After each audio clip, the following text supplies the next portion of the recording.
Europe 1 Soir. 19h, 21h, Pierre de Villeneuve. 20h17 et je salue mes camarades du soir. Bonsoir Philippe Guibert. Bonsoir Pierre. Chroniqueur politique. Bonsoir Alexandre Malafaille. Bonsoir Pierre de Villeneuve. Fondateur du think tank Sinopia. Et nous allons accueillir notre invité de 20h10, rédacteur en chef de la revue politique et parlementaire. Bonsoir à vous Arnaud Benedetti. Bonsoir à vous. Michel Barnier a donc engagé la responsabilité de son gouvernement sur le PLFSS. C'était cet après-midi à l'Assemblée. Il était pas tout à fait 15h30. Sur le fondement de l'article 49, alinéa 3 de la Constitution, j'engage la responsabilité du gouvernement, de mon gouvernement, sur l'ensemble du projet de loi de financement de la sécurité sociale pour 2025. Et je le fais persuadé que notre mission commune, au-delà de nos divergences, est de servir la France et les Français. Désormais, mesdames et messieurs les députés, chacun doit prendre ses responsabilités et je prends les miennes. Il prend les siennes, Arnaud Benedetti. Avait-il le choix ? Non, il n'avait pas forcément le choix compte tenu de ce que l'on sait du rapport de force à l'Assemblée nationale. Vous savez, quand vous avez une assemblée où vous avez près de 300 députés qui peuvent voter une motion de censure, il est clair que si vous voulez vous faire passer votre projet de loi de finances sur la sécurité sociale, puisqu'il s'agissait de celui-ci, vous n'avez d'autres alternatives que finalement de recourir à l'article 49.3. Alors il avait quand même peut-être des possibilités parce que les socialistes lui tendaient une perche avec une motion de rejet préalable qui aurait pu finalement permettre de gagner un peu de temps, de faire une navette avec le Boris Sénat. Vallaud l'a expliqué qu'il a eu des refus de son côté. Ouais, il y a quelque chose. Il y a un chaînon manquant dans la stratégie et dans la décision du Premier ministre. On aimerait savoir pourquoi finalement il n'a pas saisi cette perche qui lui faisait gagner un peu de temps. Pourquoi ne l'a-t-il pas fait ? C'est vrai que là on se concentre sur le fait que maintenant on va vers la motion de censure, clairement. Mais pourquoi n'a-t-il pas saisi cette opportunité ? Moi, c'est une question que je me pose. Alors, il gagnait du temps, parce que finalement, je veux dire, la motion de censure, elle est presque inscrite dans les résultats des élections législatives du mois de juillet. Mais bon, après tout, je veux dire, à un moment donné, quand vous êtes un négociateur, et on pense que Michel Barnier est présenté comme un négociateur, pourquoi n'a-t-il pas Philippe voulu... Guibert a une petite idée. Moi, j'ai pas de réponse à cette question. Pierre, j'ai une petite idée. Ah oui, c'est intéressant. Barnier a sans doute évalué que la volonté de Marine Le Pen était de le renverser. D'ailleurs, on l'a vu tout au long de la journée. À chaque fois que Barnier cédait sur quelque chose, elle rajoutait un autre point incontournable. Donc, il aurait pu gagner du temps. Tu donnes le doigt, je prends le bras. Ouais, exactement. Ouais. Il aurait pu gagner du temps, effectivement.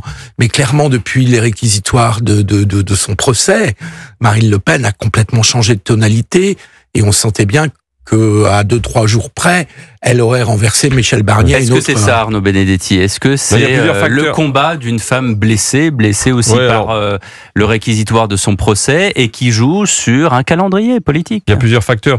En effet, c'est vrai que je constate comme Philippe que la tonalité et la sémantique du Rassemblement national a beaucoup changé quand même depuis les réquisitoires du parquet au moment du procès. Mais il n'y a pas que ça. Il y a aussi le fait que quand ils regardent finalement les tendances de l'opinion et ce que peut attendre leur électorat, ils voient qu'une majorité de leur électorat est favorable à une motion de censure. Donc ça aussi, ça fait partie quand même d'un paramètre. Donc on a écouté la base. On va écouter, oui, parce qu'il faut. Oui, alors en plus ils sont considérés. Alors, ça dépend des sondages. Il y a des sondages où ils sont considérés comme les meilleurs opposants in fine au gouvernement, et d'autres sondages où vous voyez que c'est plutôt la France Insoumise et le Nouveau Front Populaire qui leur ont pris, ce leadership. Mais enfin, en tout cas, il y a vraiment l'évolution de l'opinion publique qui a joué dans leur décision de censurer le gouvernement. Alexandre Malafaille. Mais est-on vraiment certain qu'ils iront au bout de cette logique-là ? Est-ce que le calcul sera le bon ? Parce qu'il y a une partie de l'électorat du RN qui est un électorat entrepreneur, agriculteur, petit commerçant, pour qui il y a quand même de gros enjeux derrière l'absence de budget. Et ce projet de loi-là, c'est la sécurité. Derrière, il y a le budget de l'État, mais il sera traité de la même façon. Est-ce que pour tous ces gens-là, c'est si pertinent que ça, que ce soit le chaos ou la chienlit, pour répondre à l'explosion de Gaulle ? C'est pas gagnant à tous les coups. Arnaud Benedetti. Oui, alors sauf que on voit bien qu'ils ont déjà rodé leurs éléments de langage. Leurs éléments de langage, c'est de dire, et là-dessus ils n'ont pas tout à fait tort, qu'ils sont pas quand même la cause racine, comme disent les ingénieurs, du chaos, que il y a eu quand même des initiatives qui, au mois de juillet dernier, sont à l'origine de la situation politique dans laquelle on se retrouve, c'est-à-dire la dissolution, qu'ils ne sont pas de fait responsables d'une trajectoire budgétaire qui a échappé à la maîtrise du gouvernement. Et je pense que ces éléments-là, en effet, ils vont les mettre, et ils les mettent déjà en avant. Alors après, est-ce que c'est le chaos ? Parlementairement, la solution existe. C'est-à-dire que la France aura un budget, clairement. Celui de l'année d'avant. Elle aura celui de l'année d'avant. Mais il manque des milliards. Mais le problème, en effet, vous mettez le doigt. Il manque 30 milliards. Vous mettez le doigt où ça fait mal, c'est que, en effet, c'est pas du tout un budget qui est adapté, finalement, aujourd'hui, à la situation budgétaire qui est celle de la France, aujourd'hui. Alors, est-ce que ça va leur être imputé politiquement? Et la hausse des impôts est garantie, puisqu'il n'y a pas d'indexation. Oui. Et est-ce que ça va leur être imputé politiquement? Vraisemblablement, il faut un autre calcul, mais je crois qu'il y a quand même, il y a un sujet qui traverse toute la classe politique aujourd'hui, c'est de savoir si le calendrier politique de la France va être accéléré ou non. Parce que c'est vrai qu'on voit du côté de la France insoumise, clairement, là-dessus, on demande déjà la démission de Macron. Oui, mais ça, c'est fictionnel. On voit. Non, mais attendez, il y a quand même des éléments. Il y a des éléments. Oui, mais enfin, tout le monde en parle. Oui, mais c'est pas parce que tout le monde en parle. C'est justement parce que tout le monde en parle. J'allais vous dire, Arnaud Benedetti, que le président Macron va, je pense, se terrer dans son château, comme on l'appelle, et qui va surtout pas faire ce que tout le monde dit. La pression politique. Le connaissant depuis ces dernières années. Vraisemblablement. Vous savez, en politique et dans l'histoire, les choses parfois sont plus surprenantes qu'on imagine. Souvenez-vous, on ne pensait pas qu'il allait dissoudre. Personne ne pensait qu'il allait dissoudre il y a encore quelques mois. C'était, disons, une hypothèse qui était plutôt jugée improbable par la plupart des commentateurs, et même des acteurs politiques. Donc aujourd'hui, moi, je suis de ceux qui pensent qu'en effet, il restera. Mais ce calcul, il est quand même intégré dans, les stratégies des acteurs politiques, y compris dans le bloc central. Je rappelle qu'il y a 2 mois, vous avez son premier ministre, qui était monsieur Édouard Philippe, qui a déclaré sa candidature. Ça veut dire que lui-même anticipe une accélération potentielle du calendrier. Mais pour revenir à Marine Le Pen, puisque vous avez écrit un livre récemment sur la question aux portes du pouvoir, est-ce qu'elle n'a pas reculé de 3 cases dans sa stratégie de respectabilisation, de normalisation, de banalisation? Est-ce qu'elle n'est pas redevenue, non pas l'extrémisme, mais en tout cas la faiseuse de chaos, plutôt que de celle qui aspire à gouverner? C'est un républicain, c'est un homme de droite qu'elle va renverser.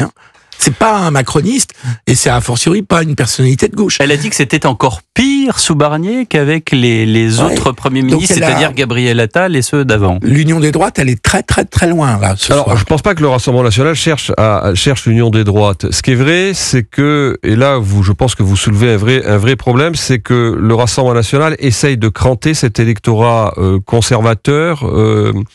Libéral qui jusqu'à présent lui a fait défaut. Dans cette stratégie-là, il est évident qu'elle peut en effet en payer les conséquences. Mais bon, après, clairement, je veux dire, elle s'inscrit peut-être dans un ton qui est plus long, sachant que son ton long est quand même profondément contraint aussi. Et on revient à ce que vous disiez, Philippe, c'est-à-dire par son temps judiciaire. De toute façon, il y aura une décision judiciaire. Elle va tomber. Il n'est pas beaucoup de chance quand même qu'il n'y ait pas de peine de prison ou d'inéligibilité garantie, mais il n'empêche que ça va laisser quand même une trace assez profonde. Mais non, mais on verra. On verra ce que feront les magistrats. Je pense qu'ils ne seront pas dans l'excès qui irait jusque-là. Mais cela dit, de toute façon, quoi qu'il arrive, c'est le match de 2027 qui s'installe. Quoi qu'il arrive, et depuis que cette dissolution a été prononcée, on voit bien qu'il y a 2 figures qui essayent de s'accaparer la vie politique française pour se retrouver au deuxième tour de la présidentielle. C'est Jean-Luc Mélenchon et c'est Marine Le Pen, quoi qu'il arrive. Arnaud Benedetti. Et donc, on sacrifie le présent pour ça. Quel est dans ce cas-là? Puisque si vous voulez qu'on soit dans un roman d'anticipation, faisons le roman d'anticipation, puisque à la fois Jean-François Copé à droite, avant lui d'ailleurs Florence Portelli, on s'en souvient, Charles de Courson, etc., disent finalement ça serait peut-être pas mal qu'il démissionne. quel serait le narratif, comme on dit chez les communicants, de celui qui sort de l'Élysée? Ça serait quoi? Ça serait de dire, écoutez, peuple, je vous ai entendu, vous avez voulu ma démission, je pars. Je sais pas. Je suis pas capable de vous dire quel est le narratif d'Emmanuel Macron. Et si quelqu'un peut dire ce qu'il y a dans la tête d'Emmanuel Macron, je crois que c'est très compliqué et personne ne peut prétendre à cette. Il y a une journaliste qui a écrit un livre dans la tête d'Emmanuel Macron, c'était un peu présomptueux. Est-ce que je crois que si on fait une interprétation, j'allais dire un peu orthodoxe, c'est-à-dire une interprétation très gaullienne des institutions, il est clair que après 2 défaites électorales aussi épaisses que celles qu'a pu subir Emmanuel Macron, les élections européennes et les élections législatives, un président de la République gaulliste ne serait pas resté. En d'autres termes, le général de Gaulle ne serait pas resté. Oui. Mais bon, il y a d'autres présidents de la République qui, malgré des défaites sous la Ve République, sont restés, et c'est vraisemblablement cette interprétation que Emmanuel Macron fait des institutions. Il n'en demeure pas moins que la remise à plat, moi je considère que la remise à plat de l'agenda institutionnel permettrait de moins abîmer les institutions. Parce que le risque qu'on court aujourd'hui, c'est finalement de se retrouver dans une situation de très grande instabilité, bien sûr. Avec des censures à répétition. Et ce sont les institutions de la Ve République qui vont en sortir abîmées. Merci Arnaud Benedetti d'avoir été notre invité ce soir. On se retrouve dans un instant avec Philippe Guibert et Alexandre Malafaille pour commenter l'actualité. Europe 1 Soir. 19h, 21h, Pierre de Villeneuve. Toujours en compagnie de Philippe Guibert et d'Alexandre Malafaille. C'est marrant Philippe, parce que tout à l'heure quand je vous ai lancé face à Arnaud Benedetti, je dis vous avez peut-être une petite idée, je pensais que vous aviez eu des infos de vos camarades socialistes ou anciens camarades socialistes qui vous auraient dit tiens, on aurait voulu avoir un petit peu plus de consistance de ce qui a été dit en fait à Boris Vallaud et à son groupe sur cette motion de rejet préalable qui permettait de ne pas examiner le texte. Oui, vous avez raison, il y a un petit mystère là de la part de Michel Barnier, comme s'il brûlait ses vaisseaux en se disant de toute façon fichu par fichu, je préfère sortir avec du panache et l'honneur. Je sais pas si c'est du panache parce qu'en attendant lui-même du coup se rend complice de mettre le pays dans le chaos. Là si on vous donne la possibilité de... C'était signé de toute façon. Oui, enfin si on vous donne 15 jours en plus pour examiner, réexaminer, se mettre d'accord, céder sur je sais pas. Mais sur rien, on est dans une fin de partie. C'est une fin de match, c'est presque une fin de régime. Quand vous dites fin de partie, je pense toujours à cette pièce de Beckett qui est complètement terrible avec un type qui est dans une chaise roulante avec une, comment dirais-je, avec une... vous voyez la pièce où il est avec son aide et puis alors ils sont dans une maison au fin fond du monde, on sait pas où, et puis c'est la fin quoi, c'est la fin de fin de tout quoi. C'est un peu une crise de régime. Enfin, ça fait des années qu'elle est latente. Ça fait des années qu'en fait dans ce cher vieux pays, on fait de la politique en dehors des réalités. Vous avez des responsables de droite comme de gauche, d'extrême droite comme d'extrême gauche qui sont en dehors non pas en dehors des réalités vécues, non pas en dehors des réalités vécues par les Français, mais quand ils font des propositions, ils sont hors sol. Ils ne tiennent pas compte des vraies réalités économique, fiscale, budgétaire, internationale, etc. Donc on propose tout et n'importe quoi, ce qui fabrique effectivement des machines à déception à répétition, et on repart pour un tour. Le niveau des programmes du mois de juin dernier sur les législatives, c'était complètement démentiel. Donc on est chacun enfermé dans des logiques extrêmes où de toute façon on ne peut rien faire de concret qui soit autrement que impossible à mettre en œuvre. Donc ça fabrique effectivement des bulles électorales qui attendent les uns et les autres que quelque chose se passe, mais ce sont des mensonges. Et donc, c'est en ce sens que je dis, c'est une fin de système, c'est une crise de régime. On ne peut plus rien faire aujourd'hui. Tous les indicateurs sont au rouge et on va être obligé de faire un budget à l'eau tiède s'il passe, qui ne passera pas pour faire quoi? Donc, Barnier a raison, il claque la porte. Hein, si c'est comme ça que ça se termine, il a raison. Surtout que il y a une autre incohérence, ou en tout cas quelque chose qui m'a échappé, c'est que il met la responsabilité de son gouvernement sur le PLFSS, alors que celui qui est décrié, c'est le budget national. Oui. Donc on va y revenir après. Je voulais qu'on entende justement Boris Vallaud en salle des 4 colonnes à l'Assemblée nationale. Ce week-end encore, avec Olivier Faure et Patrick Caner, nous avons rappelé ce qu'étaient nos propositions.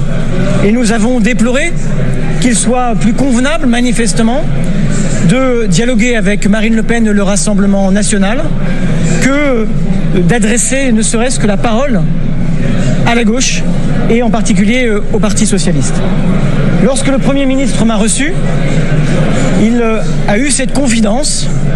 Il m'a dit, je connais vos propositions, certaines sont intéressantes, mais je ne peux y satisfaire sans prendre le risque de fragiliser mon socle commun. Voilà, c'est presque dépité que Boris Vallaud, le député socialiste et chef de file des socialistes, ils sont 66 les socialistes à l'Assemblée nationale, 66 socialistes et apparentés, sur lesquels d'ailleurs les macronistes, on a entendu tout à l'heure Madame Rist, qui est la vice-présidente des députés macronistes, en appelait justement à ces socialistes, à ces députés de la gauche modérée de ne pas voter la censure du NFP. Les 66, ça va pas beaucoup peser. Si les 66 ne votent pas, on redescend en dessous des 289. On redescend en dessous des 289. Il faut qu'ils soient les 66 en entier. Donc il y a une carte à jouer quand même. Mais depuis le départ. Ça, je vais vous dire, c'est le coup de théâtre. Si jamais, mercredi, parce qu'on doit avoir la censure mercredi, normalement, je crois. Soir, oui. Donc on voterait quand ? On voterait dans la foulée, mercredi après-midi. Si mercredi, entre guillemets, grâce aux députés de gauche modérée, la motion de censure votée par le RN et par LFI n'arrive pas à passer, là, honnêtement, c'est à nouveau un coup de théâtre. Ça serait un énorme coup de théâtre, mais je n'y crois guère, dans la mesure où il y a eu des personnalités socialistes là qui ont tenté de desserrer l'étau du nouveau Front populaire dans lequel ils se sont enfermés. Mais le problème, c'est qu'on est encore en scrutin majoritaire pour la prochaine élection, tant qu'on n'a pas changé le mode de scrutin. Mais oui, c'est ça. Et donc ça veut dire que le PS, tant qu'il n'y aura pas une proportionnelle, et un scrutin proportionnel. On en parle pourtant, c'est un peu dans alors peut-être que là, ça pourrait être le vrai deal. C'est-à-dire le vrai deal, ça serait de dire, on vous instaure la proportionnelle, et vous avez un engagement non pas de voter forcément mon texte, mais de ne pas nous censurer. Ce qui permettrait de faire passer un budget et de tenir jusqu'à cet été, au moment où le droit de dissolution redevient actif. Mais ça serait un deal, ça serait un gentleman's agreement, parce qu'il n'y aurait rien d'écrit. Il n'y aurait rien d'écrit, mais l'engagement à part des déclarations sur des antennes. Oui, mais Michel Barnier n'a pas été très loin il n'a pas exploré très loin la voie de la proportionnelle. Parce que beaucoup de partis y auraient intérêt, à commencer par le PS. Le PS, ça lui permet de s'autonomiser enfin de LFI. Et donc, et puis Le Pen, le RN le réclame depuis 30 ans. Donc le MoDem y est favorable. Moi, je vais vous dire, si le PS, encore une fois, arrive à stopper la censure mercredi après-midi, grâce aux 66 députés PS, alors là, on rouvre Solferino. C'est-à-dire que le PS, c'est une image, mais c'est pour dire que le PS, souvenez-vous, il y a 4 ans, 5 ans, 6 ans, on a enterré le PS, c'est fini. On disait de Jean-Christophe Cambadélis que c'était même plus un éléphant, c'était un dinosaure du PS et qu'il disait, voilà, tiens. Mais là, honnêtement, ça serait quand même un coup de théâtre. Il faudra qu'ils aient des assurances, qu'ils aient une monnaie d'échange pour aller aussi loin. Ça, évidemment. Je pense qu'à part la proportionnelle, je ne vois pas ce qui pourrait le PS d'Olivier Faure, j'ai un peu de mal à y croire, mais parce qu'en plus une espèce de... J'ai pas dit d'Olivier Faure, j'ai juste dit... On est bien d'accord. Voilà. C'est pour ça que c'est difficile de drainer les 66. Oui, exactement. On aura peut-être la moitié, mais... Il y a une partie qui a une forme de vraie porosité quand même avec la gauche plus radicale, donc c'est compliqué. Cela dit, ce qui a été décrit à l'instant par Philippe Guibert est vrai, c'est-à-dire que tout ça, c'est une espèce de jeu politicien, et le PS pourrait en sortir grandi. Moi, je pense que de toute façon, le PS, dans tous les cas de figure, devrait prendre ses responsabilités, quelle que soit cette problématique avec les insoumis. Ce serait plutôt se grandir que de dire, bon, c'est pas raisonnable de mettre le pays dans ce niveau d'entrave, sachant que le budget, il vaut ce qu'il vaut, il est très très imparfait, mais il est, cette espèce de compromis dans une marge de manœuvre de façon qui n'existe pas. Là où vous avez raison, Alexandre, c'est que le PS n'a pas du tout intérêt à une crise de régime. Mais s'il la provoque, s'il la provoque, je veux dire, eux aussi portent une responsabilité absolument invraisemblable. Je ne sais plus en qui les Français pourront avoir confiance. Non, mais parce que personne ne peut comprendre cette réalité politique-là. C'est bien sûr qu'on voit les jeux politiques, mais on est en train de sacrifier sur l'autel du temps politique 2026, 27, etc. On est en train de sacrifier le temps court et surtout on est en train de sacrifier la France, ses réalités, ses emplois, ses entreprises, ses investissements. Et c'est ce que dit justement ce matin chez nos confrères de France Info, Roland Lescure, vice-président de l'Assemblée nationale.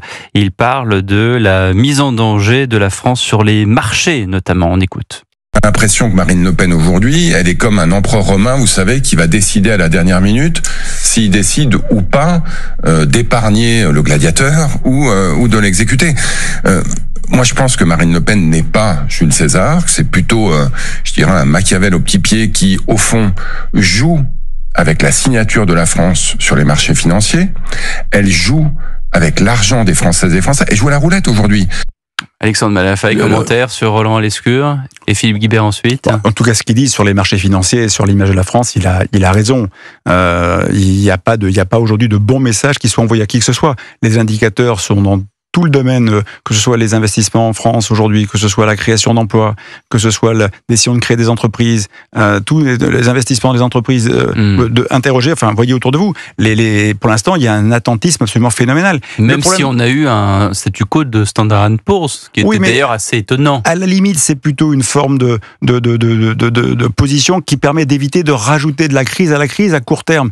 Mais de toute façon, il y a eu du lobbying politique derrière. Mais heureusement qu'il y en a. C'est très bien fait. Mais ça, cela dit, on le paye déjà. Avec ou sans Standard & Poor's, on le paye déjà. Le prix de l'argent acheté par la France à 10 ans aujourd'hui. Exactement. La différence entre les taux d'emprunt en Allemagne et en France. Et ce qui est quand même mortel, il faut que les Français le comprennent. Et c'est pour ça qu'en fait, la faute majeure, c'est de ne pas avoir réformé l'État correctement. Parce qu'à la limite, qu'on ait besoin de fonctionnaires, personne ne le conteste. Mais on a besoin de fonctionnaires pour être efficace et utile. Or, il y a quand même à un moment donné une gabegie phénoménale de cet argent public qui n'est pas utilisé à bon escient et qu'on est obligé d'emprunter pour payer dans des dysfonctionnements absolument structurels. À la décharge de Michel Barnier, c'est qu'il est nommé le 5 septembre.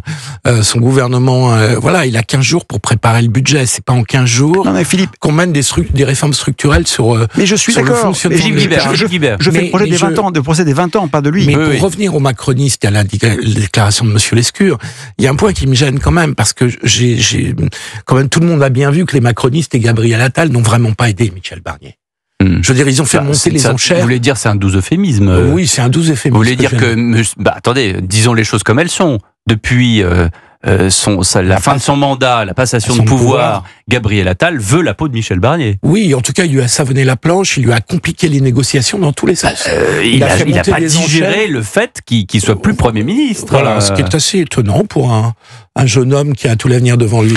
Et donc, je trouve que les macronistes là-dessus doivent aussi s'interroger. C'est-à-dire qu'ils ont demandé à tout le monde de faire des concessions, mais quand eux doivent en faire, c'est beaucoup plus compliqué. On est dans un jeu où d'ici à l'été prochain, à la rentrée prochaine, il faudra trouver une coalition. Sans quoi, on va avoir un gouvernement qui va sauter tous les 2 mois. Donc, ou bien... 4ème République. Oui, même 4ème République, c'était tous les 6 mois. Donc, là, on progresse. On n'arrête pas le progrès. On n'arrête pas le progrès. Donc, si on n'arrive pas à se mettre d'accord entre gens raisonnables pour avoir une sorte de programme minimum dans les 6 mois qui viennent et attendre que le droit de dissolution redevienne actif, on n'y arrivera pas. Juste pour dire que ce sera très court, mais le seul élément qui relie encore Gabriel Attal et Emmanuel Macron, c'est le fait de ne pas perdre la face sur toute la politique menée depuis 7 ans. Oui, enfin, c'est assez difficilement défendable. Sauf qu'en fait, la seule bémol à ce que vient de dire Philippe, c'est encore une fois, et on y revient, à ce roman d'anticipation qui serait celui de présidentiel anticipé. Mais comme par hasard, on y revient assez souvent. Donc, mais enfin, Gabriel Attal ne peut pas imaginer qu'il soit en situation d'être élu président de la République au mois de mars prochain. Je ne vous parle pas de Gabriel Attal. 20h44, dans un instant, on revient avec Philippe Guibert et Alexandre Malafaye. J'aimerais quand même qu'on commente cette phrase de Trump là, qui a l'air très très sûr de lui, comme d'habitude, avec le président Trump. À tout de suite sur Europe 1.